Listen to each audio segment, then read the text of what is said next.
Peoples party کی جو leadership ہے ان کے نوٹس میں یہ نہیں تھا کہ شاید جو میری اطلاع ہے کہ یہ کوئی تحریک عدم اعتماد پیش کرنے کے لیے موو کی جا رہی ہے یا یہ لوگ شامل ہو رہے ہیں. اب آپ مجھے یہ بتائیں کہ جو انوار الحق صاحب نے 3 سال میں خرابیاں کرنی ہیں 2 سال میں انہوں نے کر دی ہیں, تیسرے سال میں جو کرنی ہے 1 سال میں وہ آگے کون اس کا ملبہ اپنے سر لے. پہلی بار یہ ہوا کہ پولیس فورس جو ہے وہ سڑکوں پہ آئی. تاریخ میں کبھی ایسے ہوا کہ پولیس اپنا احتجاج کر رہی ہے اور سڑکوں پہ آ رہی ہے اور ہڑتال کر دی ہو. صاحب میں یہ پوچھنا چاہ رہا ہوں, جس طرح میں نے کوشچن کیا تھا کہ اب یعنی تحریک عدم اعتماد والی کہانی تو کوئی بھی نہیں. اگر مہاجرین کی طرح پھر اوورسیز بھی اپنی اسٹرینتھ شو کرتے ہیں, وہ بھی اپنا کریں تو پھر جا کے کوئی ان کی بات سنے گا. جب عمران خان جیل میں گئے, عمران خان کے اوپر مشکل وقت آیا تو کون کھڑا ہوا؟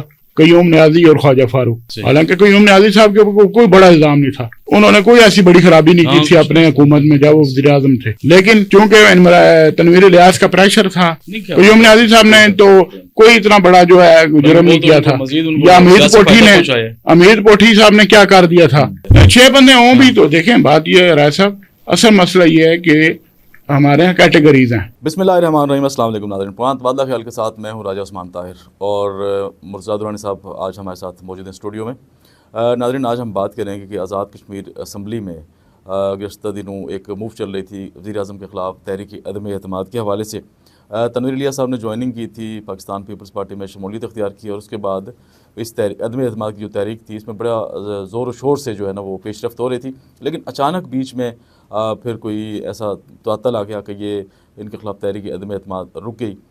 خاص کر جب بیرسٹر سلطان محمود اور انوار الحق کی ملاقات ہوئی تھی کشمیر ہاؤس میں, اس کے بعد یہ چیزیں جو ہیں وہ رک گئی تھی. اب دوبارہ اس حوالے سے کیا تازہ ترین اپڈیٹس ہیں یہ ہم پوچھیں گے مرتضیٰ درانی صاحب. درانی صاحب آپ کا بہت بہت شکریہ.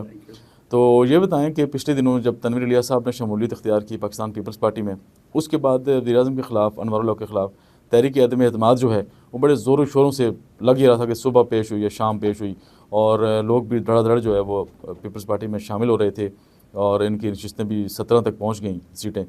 تو اب اس کے بعد یہ سلسلہ رک گیا تھا بیچ میں, اب دوبارہ کوئی اس طرح کی شنید ہے؟ بہت شکریہ.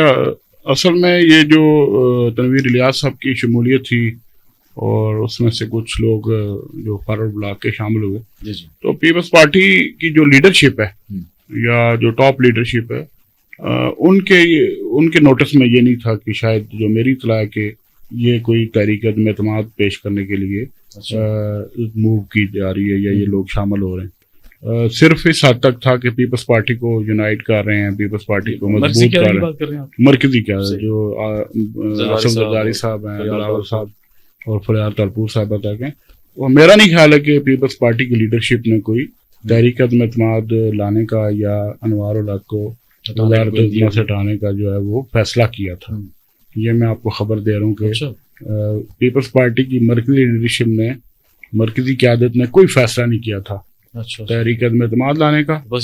اس حد تک تھا کہ جو اگلا الیکشن ہے 2026 کا جو الیکشن ہے اس کی تیاری کی جائے. اس کی حد تک جو ہے وہ حلقوں میں جو امیدوار جہاں پہ ہمارے پاس نہیں ہے پیپلز پارٹی کے پاس, وہ وہاں پہ جو ہے ایسے پوٹینشیل کینڈیڈیٹ لائے جائیں, جیسا تنویر الیاس صاحب باغ سے آگے, ان کے ساتھ علی شان سونی صاحب سمانی سے آگے, اسی طرح احمد صغیر اور ان کی والدہ جو ہے وہ راولہ کوٹ کے پاچیوٹ کے حلقے سے آگے. تو یہ تھا پیپلز پارٹی کی اسٹریٹجی کہ پیپلز پارٹی جو ہے وہ جاوید بھٹ صاحب کی شمولیت دیکھیں نا, جاوید بھٹ صاحب کی بھی شمولیت اس لیے ہے کہ جاوید بھٹ صاحب کی جگہ بھی وہاں پہ کینڈیڈیٹ کوئی نہیں ہے, کیونکہ جو ہمارے بٹ صاحب تھے وہ وفات پا کے وہاں سے, اور پھر ویلی 5 کی سے وہ اسلام بٹ صاحب تھے, ویلی 4 سے جو ہے اظہر گیلانی صاحب تھے جو لا منسٹر تھے. تو لا منسٹر صاحب جو اظہر گیلانی صاحب کی صحت جو ہے وہ شاید اجازت نہیں دیتی تھی کہ وہ الیکشن لڑیں, تو اس لیے انہوں نے الیکشن بھی لڑا, اور انہوں نے اس وقت جاوید بٹ صاحب کی سپورٹ کی تھی 2021 کے الیکشن میں. آف دی ریکارڈ بھی وہ شاید آن دی ریکارڈ بھی, لیکن جو میری اطلاعات ہیں وہ یہ تھا کہ ان کی صحت اجازت نہیں دیتی, اور انہوں نے تو اب یہ تھا کہ پیپلز پارٹی کے پاس شاید جو جن حلقوں میں کینڈیڈیٹ نہیں ہے یا جن حلقوں میں وہ سمجھتے ہیں کہ یہاں پہ ہمیں مضبوط لوگوں کی ضرورت ہے, پولیٹیکلی جو ہے وہ اسٹرانگ لوگ چاہیے, تو ان کو وہ شامل کر رہے تھے. تحریک عدم اعتماد رائے صاحب کوئی پیش کرنے کی کسی کو اب ضرورت نہیں رہی, کیونکہ اب آزاد کشمیر کا نظام اس حد تک جو ہے وہ میں سمجھتا ہوں تل پٹ ہو گیا ہے, سسٹم جو ہے نا ڈی ریل ہو چکا ہے. अब कौन आएगा? यानी अनवर उल हक हुकूमत के बाद ये सारा काम अब आप मुझे ये बताएं कि जो अनवर उल हक साहब ने 3 साल में खराबियां करनी है, 2 साल में उन्होंने कर दी है, तीसरे साल में जो करनी है 1 साल में आखिर वो आगे कौन उसका मलबा अपने सर ले? और पॉलिटिकल पार्टी एक बड़ी सियासी जमात जो है वो आके उसकी जिम्मेदारी कबूल करे, या जो एक्शंस अनवर उल हक साहब ने किए हैं उनका जो है वो सारे मामलात को वो कैसे ठीक करे?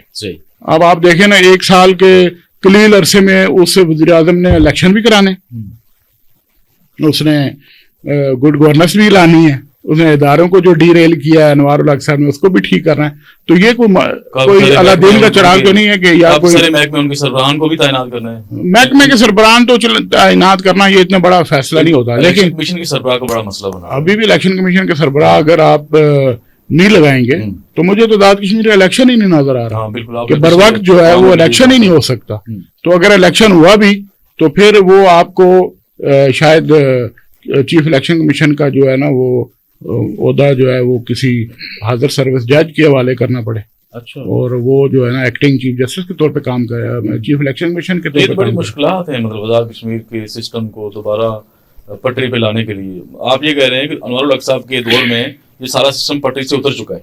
अब आप देखें कि पहली बार ये हुआ कि एक पुलिस फोर्स जो है वो सड़कों पे आई। तारीख में कभी ऐसे हुआ कि पुलिस अपना एहतजाज कर रही है और सड़कों पे आ रही है और हड़ताल कर दी हो।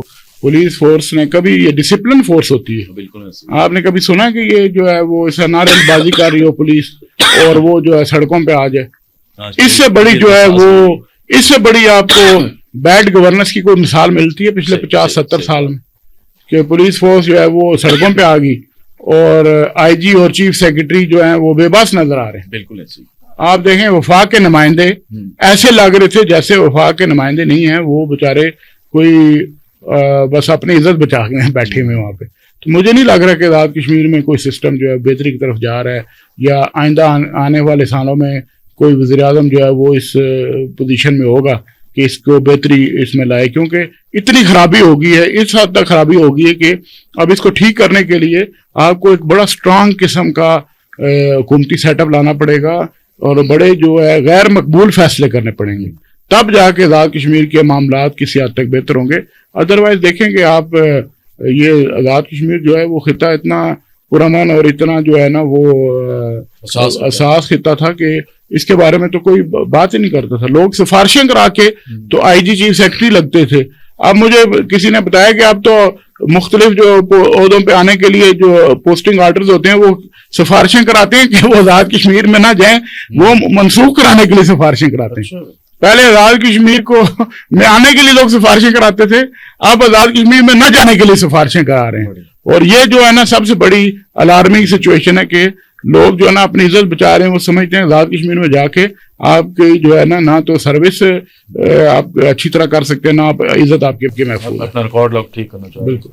तो रोहन साहब मैं ये पूछ रहा हूँ, जिस तरह मैंने क्वेश्चन किया था कि अब यानी तहरीक एतमाद वाली कहानी तो कोई भी नहीं है। तहरीक एतमाद किसी वक्त भी पेश हो सकती है। अच्छा। और तहरीक एतमाद जो है वो अब पेश करने की जरूरत भी नहीं है, शायद अनवर उल हक साहब खुद ही चले जाएं अगर उनको कहा जाएगा कहीं से। लेकिन मसला ये है कि अब आके इस निज़ाम को टेक ओवर कौन करेगा? कोई भी अब मेरा ख्याल है इतना रिस्क लेने की तैयारी में नहीं है, कोई रिस्क लेने का जो है ना वो पोजीशन में नहीं है कि कोई आके रिस्क ले।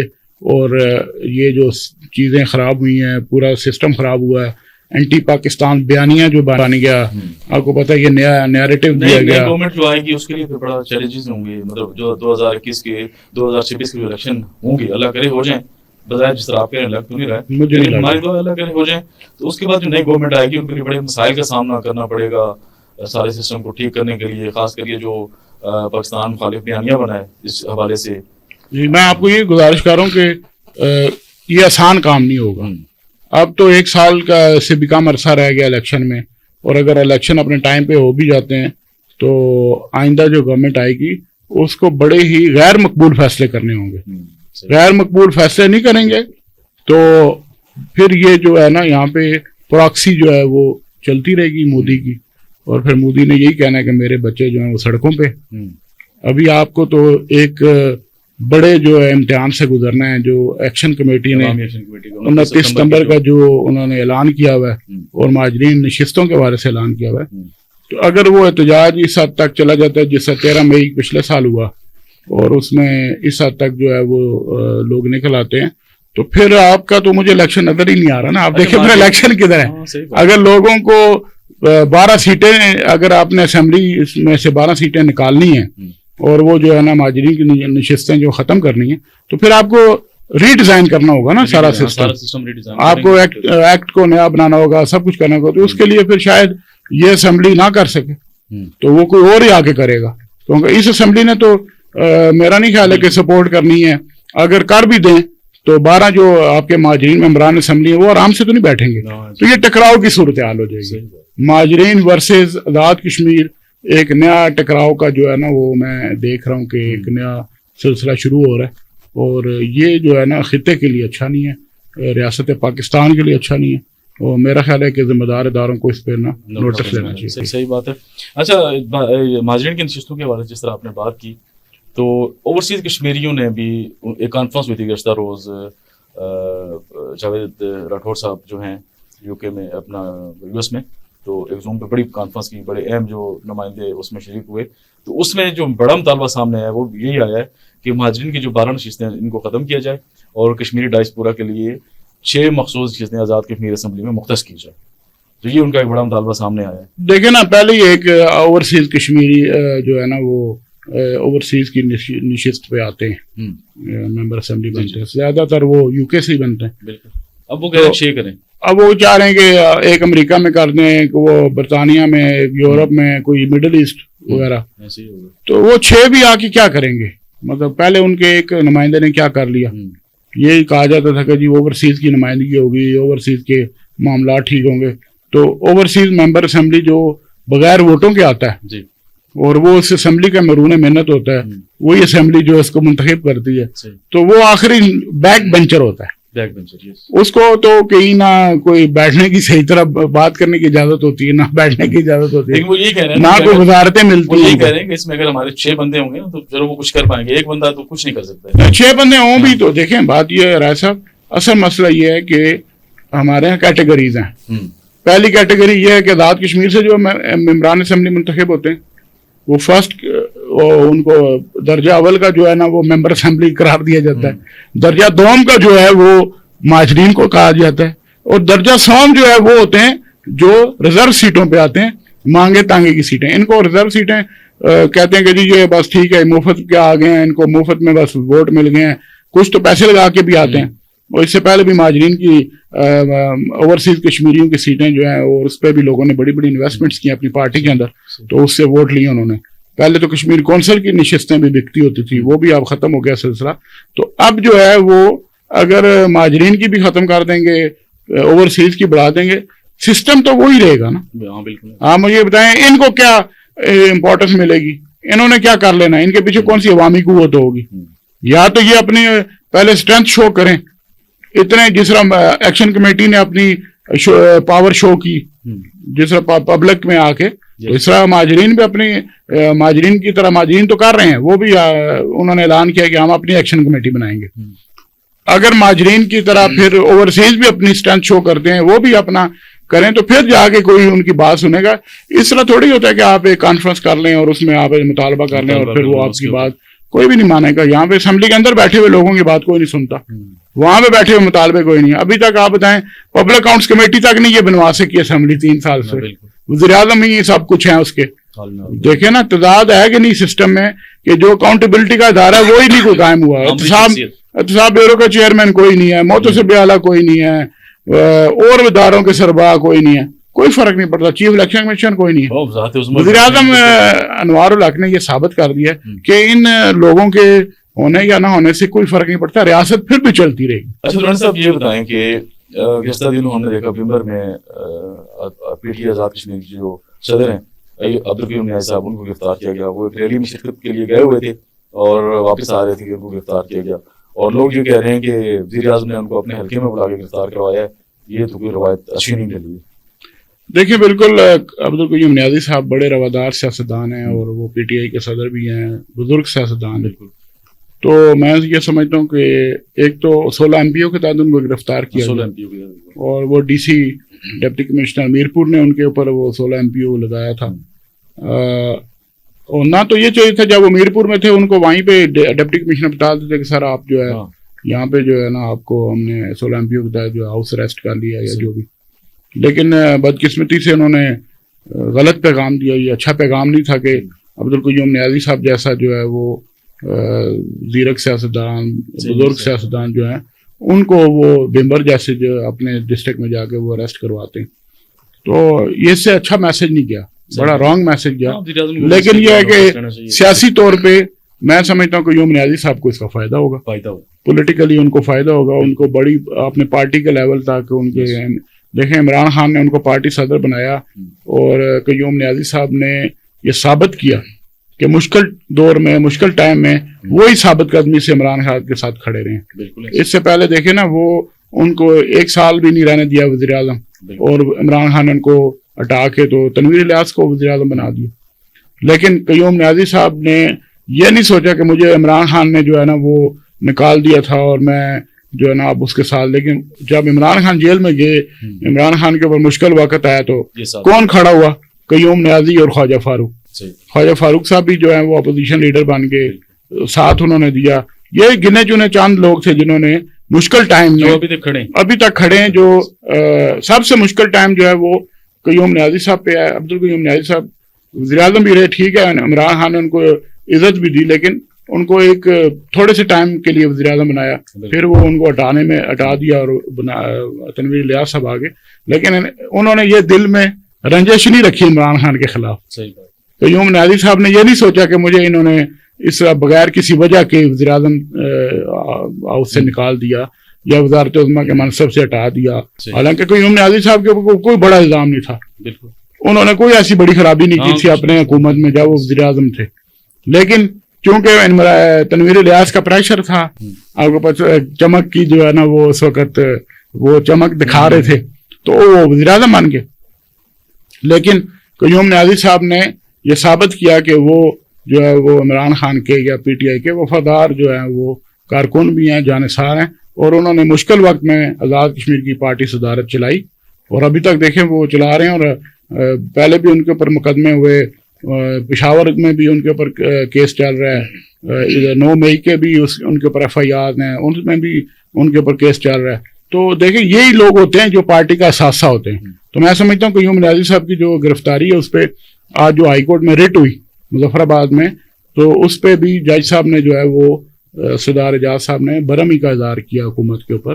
तो उस पर भी अब देखें क्या फैसला होता है। लेकिन जो ये बिम्बर सिंह की गिरफ्तारी है, फिर उनके एक और जो PTI के जानसार जो हैं वो हमीद पोठी साहब हैं, उनको भी गिरफ्तार कर लिया गया आज, और वो भी मीरपुर से गिरफ्तार हुए। तो देख लेना ये अब इंतकामी कार्रवाई। आज़ाद कश्मीर एक बड़ा पुरअमन खित्ता था, यहाँ पे तो कभी कोई सियासी कैदी नहीं रहा। वो लोग कह रहे हैं ना, अनवर मलिक साहब को तो वो लोग हिदायत दे रहे हैं जो उनको लाए थे, उनकी हिदायत तो नहीं। लेकिन देखें आज़ाद कश्मीर को, आज़ाद कश्मीर की सियासी फिजा को तो PTI ने 5 अगस्त में मुल्क भर में एहतजाज की कॉल दी हुई है, तो उसी हवाले से अब ये लोग नहीं चाह रहे हैं एहतजाज। देखे ना कि आज़ाद कश्मीर की सियासी फिजा तो खराब हो रही है। यहाँ पे जो भाईचारे की फिजा थी सियासी जमातों के दरमियान, अपोजिशन हुकूमत के दरमियान, ये सारा तो ये माहौल तो खराब हो रहा है। बिल्कुल हो रहा है। तो हम तो ये समझते थे कि आज़ाद कश्मीर में जो है वो पाकिस्तान वाला माहौल यहाँ ना बनाया जाए। आज़ाद कश्मीर में जो है वो सियासी इख्तलाफात जो हैं वो ज़ाती दुश्मनियों में नहीं बदलते रहे। ऐसा यहाँ पे हमारी बड़ी रवायात हैं, बड़े हमारे जो है ना असलाफ ने, हमारे बुजुर्गों ने एक रवायात छोड़ी है, तो इन रवायात पर कायम रहना चाहिए हमारी लीडरशिप को। अनवार उल हक साहब हों, कल ये वज़ीर आज़म नहीं होंगे, कोई और होगा वज़ीर आज़म, फिर ये अरेस्ट होंगे, तो ये एक सिलसिला शुरू हो जाएगा। एक आपने नई बुनियाद रख दी, एक आपने रवायती जो काम छोड़ के, तो आपको क्या जरूरत थी कि आज़ाद कश्मीर में जो है ना अमन आमा का मसला पैदा कराएं। मतलब क़य्यूम नियाज़ी साहब ने से उनको क्या खतरा था? क़य्यूम नियाज़ी साहब ने तो कोई इतना बड़ा जो है जुर्म नहीं किया था, या अमीर पोठी साहब ने क्या कर दिया था, उनसे क्या उनको खतरा था या उनकी हुकूमत को खतरा था? तो 16 MPO तो वो होता है कि आपके हमने आमा का जो है ना वो जिससे आपको खतरा हो जाए वो लगाया जाता है। तो इन्होंने कौन सा खतरा जो है ना इनकी वजह से हो गया था। तो इसलिए ये जो आज़ाद कश्मीर का नया कल्चर पैदा किया जा रहा है ये जो है नुकसानदेह होगा। सही बात है। और जिस तरह आपने जिक्र किया तनवीर साहब की पीपल्स पार्टी में शमूलियत, और वो अब मैं एक छोटा सा क्वेश्चन ये पूछना चाह रहा हूँ, क्या पार्टी की सदारत तक तो नहीं पहुंचेंगे? देखें, पीपल्स पार्टी में जो है ना वो पार्टी सदारत जो है वो एक दफा ही जो है ना वो आउट ऑफ मेरिट दी गई थी बैरिस्टर सुल्तान महमूद को 94 में। तो उसके बाद वो पीपल्स पार्टी ने फिर एक मेरिट लिस्ट बना ली। अच्छा। तो अब जो भी सीनियरिटी में आता है उसको वो अपने टाइम पे वो पार्टी सदर बना देते हैं, जो भी उनके हिसाब में जो है ना जिसकी जितनी खिदमात हैं, जितनी कुर्बानी है, जितनी रियासत जितनी रियासत है, जितना लंबा सफर उसने पार्टी के साथ तय किया, तो उसरा वजारत उज़्मा का भी वही ऐल होता है और पार्टी सदारत का भी वही ऐल होता है। तो मेरा ख्याल पीपल्स पार्टी में एक बात जरूर है, ये आप माने कि वहां पे कुछ ना कुछ मेरिट और एक गरीब आदमी के लिए एक पार्टी है। अच्छा। सफेद पोश के लिए पार्टी। आपने खुद एक क्वेश्चन वो रेज किया था कि वो चमक दमक वाला काम यहाँ पे वो तो इधर देखें, वो तो मैंने पीटीआई का बताया था ना कि वहां पे यहाँ पे भी हो सकता है ना, यहाँ कैसे हो सकता है? क्यों? अगर इसमें चमक दमक का मामला होता हाँ। तो इससे पहले जो है वो कई बार जो है लोग आए हैं ऐसे जो बन सकते थे। अच्छा। मेरा ख्याल है कि 2011 में चौधरी अब्दुल मजीद साहब सबसे ज्यादा सफेद पोश वज़ीर आज़म था, जिनके पास अपनी उस वक्त शायद रिहाइशगाह भी नहीं थी। इस्लामाबाद में वो किराए के छोटे से घर में रहते थे। तो अगर पीपल्स पार्टी वो देखती तो शायद वो मेरिट पे ना आते। तो पीपल्स पार्टी ने तो उनको आउट ऑफ द मेरिट नहीं बनाया, बल्कि मेरिट पे बनाया, वज़ीर आज़म बनाया 5 साल। लेकिन अब सब हालात चेंज हो गए हैं, अब तो ये आने वाला वक्त बताएगा क्या होगा। मेरा नहीं ख्याल है पीपल्स पार्टी में ऐसी बात है। पीपल्स पार्टी देखें, आप अभी भी उन्होंने बहुत सारे लोगों को ऐसे बैलेंस कर देते हैं। जरूरी नहीं है कि सब लोग जो है ना वो पीपल्स पार्टी एक ऐसी पार्टी जिसमें सफेद पोश भी जो है ना वो शामिल होके तो कहीं ना किसी मकाम पे पहुंच जाता है, कोई गरीब आदमी भी पहुंच जाता है। एलीट क्लास तो मौजूद ही है वहां पे पहले से, वो डेराइज्म तो है ही है हर पार्टी में। लेकिन ये नहीं हो सकता कि अगर एक वर्कर ने मेहनत की है और वो जो है ना किसी मकाम पे उसका राइट बनता है तो उसका राइट हो, उसका हक जरूर उसको मिलता है। बिल्कुल दुरानी साहब, आपको बहुत बहुत शुक्रिया। नाज़रीन, इंशाअल्लाह ताला आज़ाद कश्मीर की सियासी सूरत-ए-हाल के हवाले से जो ताज़ा तरीन अपडेट्स होंगी वो इंशाअल्लाह आप तक पहुँचाएंगे। तब तक इजाज़त दीजिएगा। खुदा हाफिज़।